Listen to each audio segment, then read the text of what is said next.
Dear students, today we have to proceed for a new problem. The problem is this: there is a capacitor of capacity C. Suppose its length is L, its width is B, a small b, and there is a dielectric is being inserted. At any instant, the x length of the dielectric slab has been inserted. You have to find the energy of the system at this instant and as well as the force acting on the dielectric slab. ये एक dielectric, ये capacitor है. यह capacitor में हम एक dielectric insert कर रहे हैं जिसका के डाइलेक्ट्रिक कांस्टेंट है.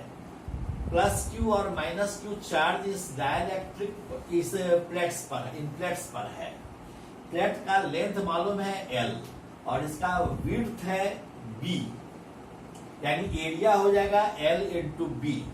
अब यदि कोई डाइलेक्ट्रिक को इंसर्ट किया जाए, सपोज कीजिए कि जब वह x डिस्टेंस तक इंसर्ट कर दिया गया है, ऐसी स्थिति में इस सिस्टम का एनर्जी क्या होगा, साथ ही साथ इस डाइलेक्ट्रिक स्लैब पर कितना फोर्स लगेगा, यह हमें निकालना है. तो जरा सोचिए इस चीज का कि इस केस में हम दो कैपेसिटर बना सकते हैं कि कल्पना कर सकते हैं. एक कैपेसिटर वह है जो L माइनस एक्स डिस्टेंस तक है, यहां से यहां तक है. यह इसमें कोई डाइलेक्ट्रिक स्लैब नहीं है. और दूसरा पार्ट है इतना डिस्टेंस में, इतना डिस्टेंस तक के लिए एक दूसरा स्लैब है. मान लीजिए कि दूसरा डाइलेक्ट्रिक है, दूसरा कैपेसिटर है, तो इसका कैपेसिटेंस मान लिया C1 है और यहां तक का कैपेसिटी C2 है. अब हम यदि इक्विवेलेंट कैपेसिटेंस निकाल लें तो C बराबर होगा C1 प्लस C2, और यदि इक्विवेलेंट कैपेसिटेंस मालूम हो गया तो वैसी स्थिति में उसका एनर्जी हम निकाल सकते हैं half C equivalent into V², क्योंकि एक बैटरी से जोड़ दिया गया है जिसका EMF V है. अब जरा सोचिए कि इस पर फोर्स क्यों लग रहा है. निश्चित रूप से डाइलेक्ट्रिक पर QI चार्ज इंड्यूस हुआ. अब QI चार्ज इंड्यूस हुआ, आप जानते हैं कि साथ जो पॉइंट होता है वहां चार्ज डेंसिटी ज्यादा हो जाता है, अर्थात यहां कोई ना कोई फोर्स लग रहा होगा.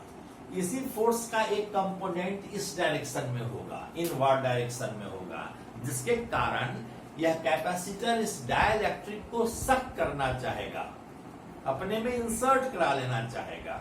हमें इस फोर्स का वैल्यू निकालना है. तो सबसे पहले हम कैपेसिटी निकालते हैं.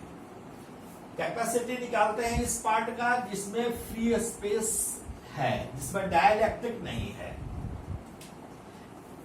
Late C1 be the capacitance of the part of length L minus x and C2 be the capacitance of the part of length x. तब बताइए कि C1 कितना होगा. Then C1 is equal to epsilon naught A. A की जगह पर क्या लिखेंगे, यहां से यहां तक का डिस्टेंस L माइनस एक्स है, 20 विड्थ है, तो L माइनस एक्स से हम B से इसको मल्टीप्लाई कर देंगे तो एरिया निकल जाएगा, और दोनों के बीच का सेपरेशन D है, सो यह D डिवाइडेड बाय D हो जाएगा. एंड C2 बराबर हाउ मच, C2 कितना होगा, हम C2 निकालेंगे कि एप्सिलॉन नॉट A के जगह पर क्या लिखेंगे, x लेंथ होगा, B इस प्लेट का विड्थ होगा, तो B इंटू एक्स लिखेंगे डिवाइडेड बाय D. अब हम इक्विवेलेंट कैपेसिटेंस इस सिस्टम का निकालेंगे. तो यह देखें कि इक्विवेलेंट कैपेसिटेंस क्या होगा. ये दोनों पैरेलल में है. क्यों पैरेलल में है, क्योंकि दोनों कैपेसिटर के क्रॉस समान पोटेंशियल डिफरेंस भी है, तब यह पैरेलल में होगा. So C is equal to C1 plus C2. हमने C1 का वैल्यू दिया, C2 का वैल्यू दिया, epsilon not be by D को हमने कॉमन लिया तो हो गया L माइनस एक्स प्लस के एक्स। यहाँ x को कॉमन लेंगे तो this is k minus 1। This is the capacitance, equivalent capacitance of the combination. अब हम इसका एनर्जी निकालें। What will be the energy? Energy of this system, energy of the system U is equal to half C equivalent into V square। तो क्या लिखेंगे? This is equal to half C square, half into C, यह हो गया C की जगह पर epsilon not B by D into L plus X into K minus 1, यह हाफ C हो गया into V का square. This is the energy. इसको हम अरेंज कर लेते हैं कि epsilon not B V square into L plus x into K minus 1 divided by 2D। This is the energy. अब फोर्स क्या निकलेगा? आप जानते हैं कि this is a conservative field. तो कंजर्वेटिव फील्ड में F इज इक्वल टू हम लिखते हैं माइनस du बाई dx। अब इसका यदि हम डिफरेंशिएशन करेंगे तो कांस्टेंट को तो पहले बाहर निकाल देंगे, तो हो जाएगा epsilon not b v square by 2d। इसको बाहर निकाल दिए, L का डिफरेंशिएशन हो जाएगा 0 और k माइनस 1 हो जाएगा यहाँ इंटू x का डिफरेंशिएशन हो जाएगा 1।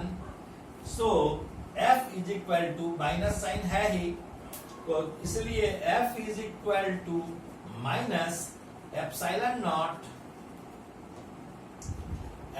Not B V square by 2D into K minus 1। This is the force. और निगेटिव साइन यहाँ लगा हुआ है। What does it mean? Negative sign indicates that the nature of force is attractive. Negative sign indicates that nature of force is attractive। इस बात को आप ध्यान देंगे। अब हम इस पर एक प्रॉब्लम करते हैं। चलिए, प्रॉब्लम है कि ये एक दोनों प्लेट है कैपेसिटर का। प्लेट का सेपरेशन मालूम है कि यह D के बराबर है, यह सेपरेशन D है प्लेट के बीच का, जो डाइलेक्ट्रिक स्लैब का विड्थ है। इस पर charge plus Q minus Q है। इसको एक बैटरी से जोड़ दिया गया है जिसका EMF E है, length of the plate L है और विड्थ इसका स्मॉल b है। इससे एक स्लैब से एक जुड़ा हुआ है पुली के द्वारा, स्ट्रिंग के द्वारा एक m मास लटक रहा है। तो आपको पता करना है कि m का मास कितना होगा कि यह सिस्टम इक्विलिब्रियम में रहे। और एक और चीज है कि यह सरफेस स्मूथ है और ये प्लेट्स जो हैं ये क्लैंप्ड हैं। सरफेस स्मूथ है और ये जो प्लेट है यह क्लैंप्ड है, यह स्लाइड नहीं कर रहा है प्लेट्स। तो हमको पता करना है m का वैल्यू कितना होगा कि यह इक्विलिब्रियम में रहे, डाइलेक्ट्रिक स्लैब अंदर की ओर नहीं जाए न बाहर की ओर जाए। तो निश्चित रूप से इसका अगर फ्री बॉडी डायग्राम बनाइएगा तो mg लगेगा नीचे, t लगेगा ऊपर और एक्सीलरेशन 0 है तो t mg के बराबर होगा। अर्थात इस डायरेक्शन में जो फोर्स लगने वाला है वह फोर्स mg लग रहा है। अभी हम लोगों ने पढ़ा है कि F is equal to epsilon not B V square, यहाँ V के जगह पर EMF E है, into K minus 1 divided by 2D। और यहाँ फोर्स कितना लगना चाहिए? mg के बराबर लगना चाहिए, इसलिए F के जगह पर हम mg रखते हैं। तो mg is equal to epsilon not B E square K minus 1 divided by 2D।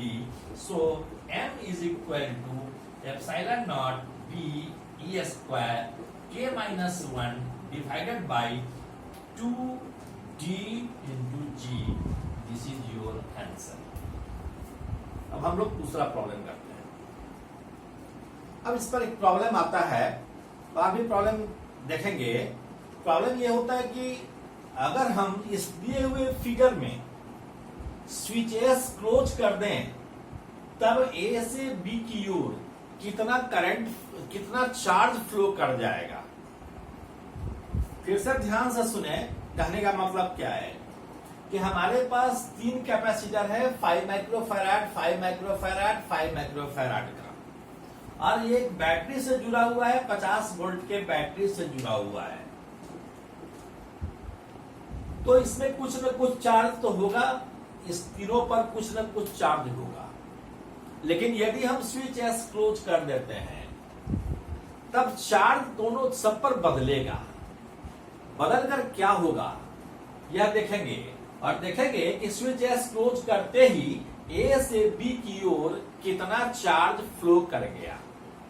तो इसके लिए स्टेप्स को ध्यान में रखिए। पहला स्टेप होगा कि हम इस समय इक्विवेलेंट कैपेसिटेंस निकालेंगे, और इक्विवेलेंट कैपेसिटेंस निकालकर चार्ज का वैल्यू निकालेंगे कि कितना चार्ज इस पर है, इस पर है और इस पर है। तीनों पर चार्ज निकाल लेंगे, और इसके बाद चार्ज जब निकल जाएगा तब फिर स्विच क्लोज करके देखेंगे कि कितना चार्ज गया, अभी कितना चार्ज बैटरी भेज रहा है, और फिर जब स्विच क्लोज कर दिए तब कितना चार्ज आ गया। तो जो अंतर होगा उतना ही चार्ज फ्लो करेगा। अब इसको मैं बनाकर दिखा रहा हूं। अभी कैपेसिटेंस क्या है? Capacitance of the combination when S is open. S is open. जब S ओपन है, ऐसी स्थिति में क्या होगा? तो देखिए इक्विवेलेंट कैपेसिटेंस C बराबर हो जाएगा, ये दोनों जुड़े हुए हैं कौन चीज में? ये दोनों जुड़े हुए हैं आपको पैरेलल में, और इसके साथ यह सीरीज में है। तो पैरेलल में जोड़ेंगे तो 5 + 5 10 हो जाएगा, और 10 और 5 को सीरीज में जोड़ेंगे तो हो जाएगा 10 × 5 divided by 10 + 5। This is 50/15, and this is, जब हम 10/3 माइक्रोफैराड, ये हो गया। अब हम देखें कि चार्ज इस पर कितना होगा। तो चार्ज हम पहले निकालें, तो Q बराबर होना चाहिए CV के। तो CV क्या होगा? Q बराबर CV, V के जगह पर क्या है? 50 वोल्ट है, तो C इक्विवेलेंट है 10/3 × 50 volt. So this is 500/3 microcoulomb charge अभी हम बैटरी ने भेजा। अब जब स्विच को क्लोज करते हैं, इफ स्विच इज क्लोज्ड, तब C इक्विवेलेंट क्या हो जाएगा? तब C इक्विवेलेंट का वैल्यू अगर C डैश्ड है तो C डैश्ड हो जाएगा 10 माइक्रोफैराड। इससे होकर कोई चार्ज नहीं फ्लो करेगा, क्योंकि इस जब स्विच को क्लोज कर देंगे तब यहां और यहां के बीच का पोटेंशियल डिफरेंस 0 हो जाएगा, अर्थात यह आउट ऑफ सर्किट हो जाएगा। ऐसे स्थिति में इस पर इससे कोई मतलब नहीं रह जाएगा। इसलिए C डैश का वैल्यू हो गया 50 माइक्रोफैराड। इसलिए चार्ज इस पर कितना आएगा? Q डैश चार्ज कितना बैटरी अब टोटल भेजा होगा? Q dash = C dash × V। This is 10 microfarad into 50 volt. This is 500 microcoulomb. Final charge है 500 कूलम्ब, पहले था 500/3 कूलम्ब। तो बाद में स्विच क्लोज करने के बाद कितना चार्ज गया? इसलिए delta Q is equal to 500/3 minus 500/3 and this is equal to 500 into 2/3। ठीक है, तो ये लिख सकते हैं 1000/3 माइक्रोकूलम चार्ज को भेजा गया। 500 minus 500/3 this is 1000/3 microcoulomb charge जब स्विच क्लोज कर दिया गया तब भेजा गया। This is your answer. Okay, thank you very much.